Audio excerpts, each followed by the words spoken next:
Bom dia! Sexta-feira, 17 de janeiro, 6 horas da manhã. Mais um devocional para você meditar na palavra, analisar a sua vida, aprender alguma coisa a mais para o seu dia a dia. Estamos próximo do fim de semana e o Senhor quer falar conosco, nos preparar, nos guardar, nos proteger, guardar o nosso pé. E somos gratos a Deus por mais uma semana que passou.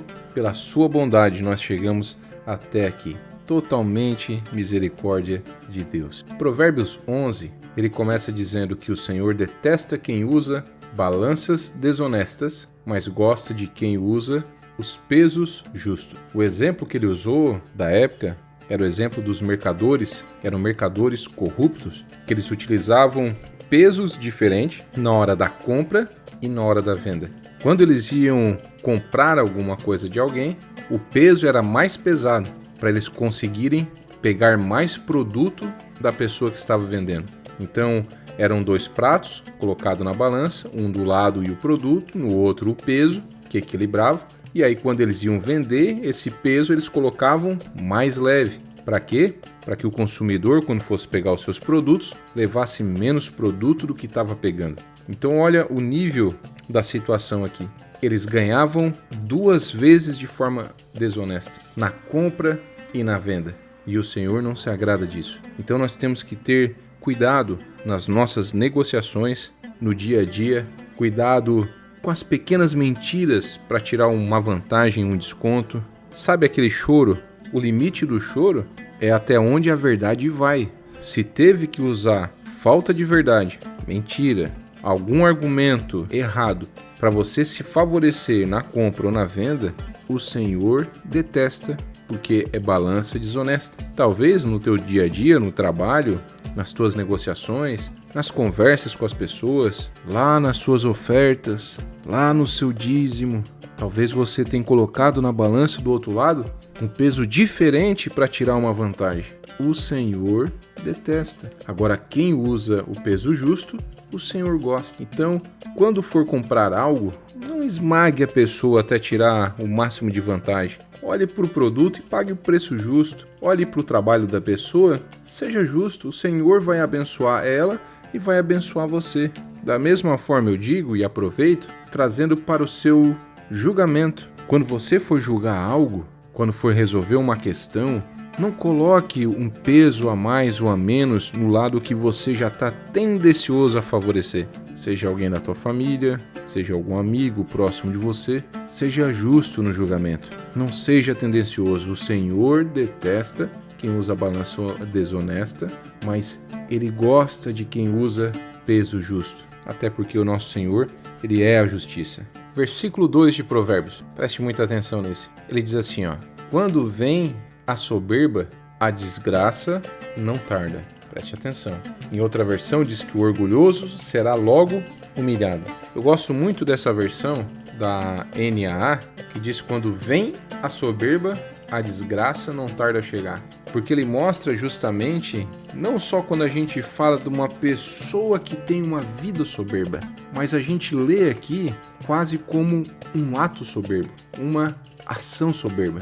E normalmente é assim, num rompante do momento que a gente acha ser superior a alguém, ou a gente transmite uma fala superior a alguém, parece que rapidamente o Senhor, Deus justo, para nos abrir os olhos, logo vem com um problema na nossa frente, uma dificuldade para nós. Nós somos testados naquilo que falamos. Por isso que nós devemos ter muito cuidado com o que falamos. Devemos ter muito cuidado para não desprezar ninguém.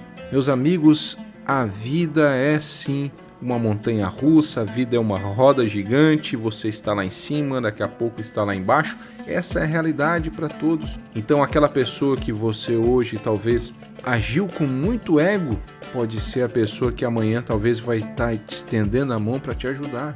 Então quando vir a soberba no seu coração, repreenda ela, controle-se para não agir com soberba, porque depois certamente a desgraça não tarda. Mas em contrapartida ele diz que com os humildes está a sabedoria. Ser humilde é ser sábio. Ser humilde é reconhecer que nada vem de mim.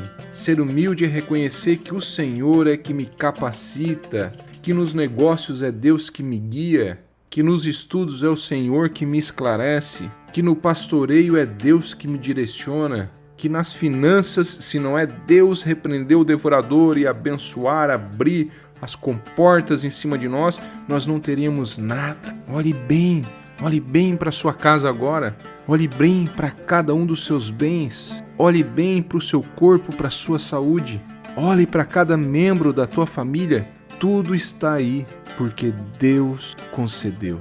Nada, nem nos levantar nós não conseguiríamos se o Senhor não se movesse em pró de nós. A humildade está nisso, meus irmãos, em reconhecer que tudo vem dele. E aí, no versículo 4, ele vem trazendo um pensamento maravilhoso para abrir toda essa situação, abrindo mais a nossa mente, o nosso entendimento. Ele diz assim: preste atenção nisso, que no dia do julgamento, as riquezas não adiantam nada, mas a honestidade é capaz de livrar da morte. Ele quer dizer o quê? Ele quer dizer que quando Deus decide algo, nenhuma riqueza é capaz de desviar a ira de Deus. E nós podemos dizer sobre esta vida, como também sobre a eternidade. Nada desvia a ira de Deus. Mas em contrapartida, a honestidade livra da morte. A justiça, a honestidade protege contra uma morte prematura, como já falamos em alguns vídeos atrás, sobre pessoas se envolver em problemas e acabar perdendo a vida antes da hora. E também referente à vida eterna. A honestidade, a justiça, as vestes de justiça de Deus podem fazer você escapar da segunda morte, da ira vindoura. No versículo 6, nós temos que a honestidade livra o homem correto, como nós já vimos aqui no próprio versículo 4 que lemos, mas o desonesto é apanhado na armadilha da sua própria ganância. Olha que interessante isso. Temos um tema bíblico que é extremamente prático de entender essa história. O desonesto é apanhado na armadilha da sua própria ganância. A história do livro de Esther na Bíblia fala sobre alguns personagens, entre eles Amã. Amã era um ministro do rei. Amã ele simplesmente aparece na história.